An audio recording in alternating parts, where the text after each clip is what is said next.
What's up everybody? I'm glad you're watching because today we're going to learn how to make one of my personal favorites, chicken cutlets. It's one of the first things I learned how to make growing up, so I think I'll have a few good tips for you. And then later we're going to turn them into chicken parm subs, but it's not going to be your standard chicken parm, so you're going to want to stick around for this one. We've got a little bit of work to do, so let's get going. Okay, first things first, we're just going to slice the chicken breast into cutlets.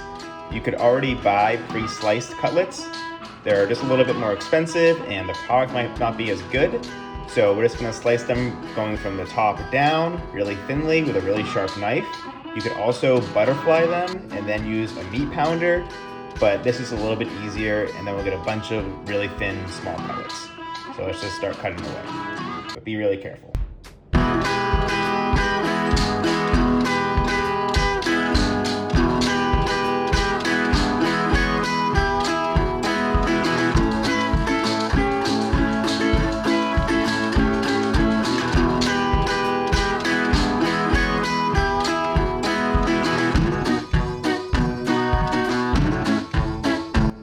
Okay, now we got a whole bunch of really thin cutlets, and they're nice and small, so it'll be really easy to fry really quickly.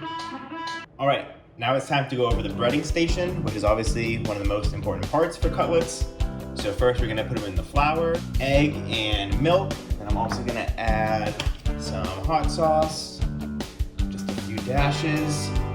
And then for the breadcrumbs, we have half Italian breadcrumbs and half panko. And then the most important part of the breading is, well, maybe the second most, but it's maybe Italian, is Parmesan cheese. Like a bunch of Parmesan cheese. We're gonna make it really crispy, obviously good. And then chopped fresh parsley. And even if you aren't the biggest parsley fan, don't skip this step because it's gonna make them look really cool and it's gonna taste really good when it's fried. So I'm just gonna mix the egg and the breadcrumbs, and then we'll start breading the cutlets.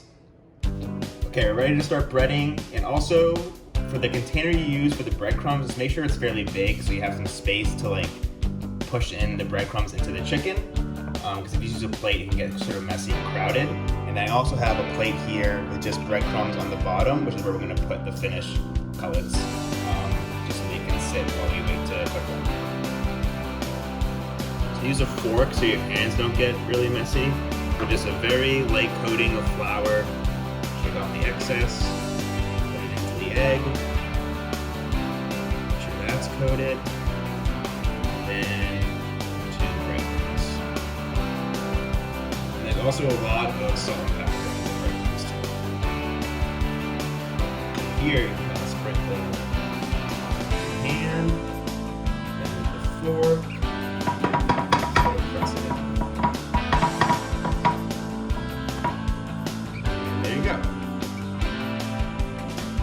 Throw the plate of cutlets into the fridge so the breading can adhere a little better. And then while we wait for those to set up, we're gonna make a quick tomato sauce to go in. Okay, for the tomato sauce, we're gonna keep it real simple. Start with some olive oil.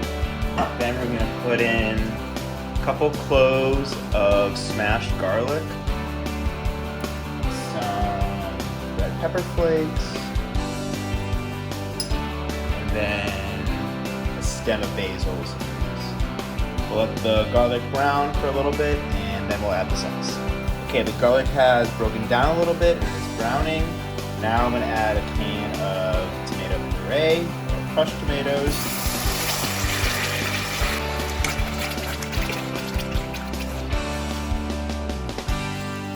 And just so you get all the tomatoes out of the can, add a splash of water to it, and then pour that in.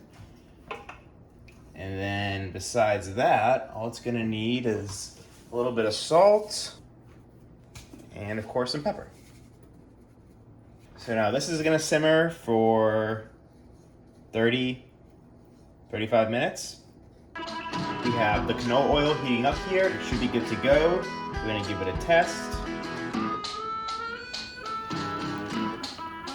All right, and then since we're gonna add a few cutlets right away, we're just gonna raise the temperature right now because when you add in the cold cutlets, the heat of the oil is gonna drop pretty significantly. So it's right around 350, and we're just gonna gently start dropping in the cutlets.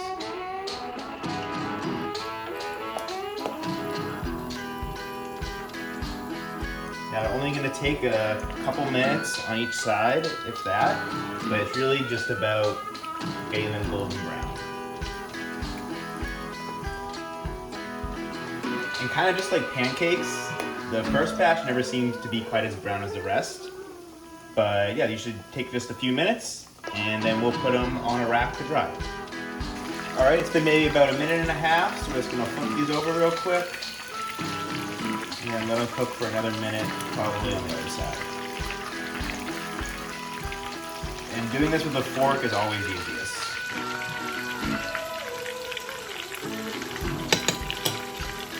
All right, folks, there we have it.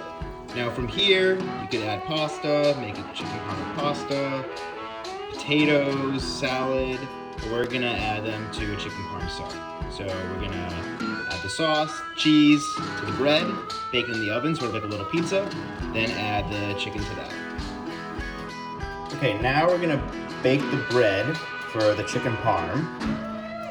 And a lot of the time when you get a chicken parm sandwich, they like layer the chicken with the sauce and the cheese, but we're gonna bake the sauce and cheese and the bread separately.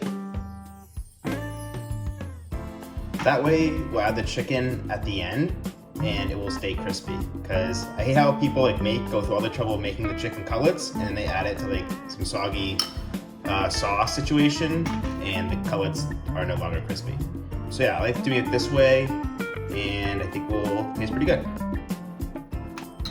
Then I have some freshly grated, low moisture mozzarella. In this scenario, it's better than using this than like fresh mozzarella. So it'll melt a little better. And a little bit of basil.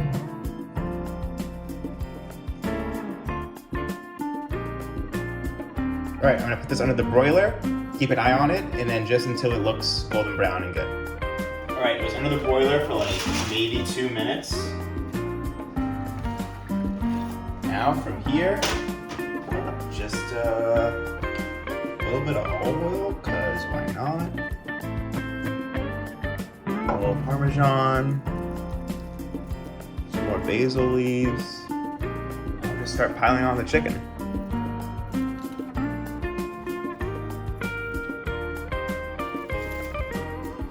All right, we got one mean looking chicken parm here. Enough to feed a small family.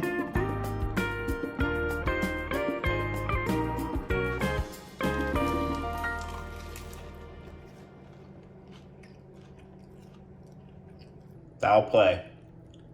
Yep. All right, guys, I'll say this is a success. Thanks for watching. Hope you learned something, and I'll see you in the next video. Later.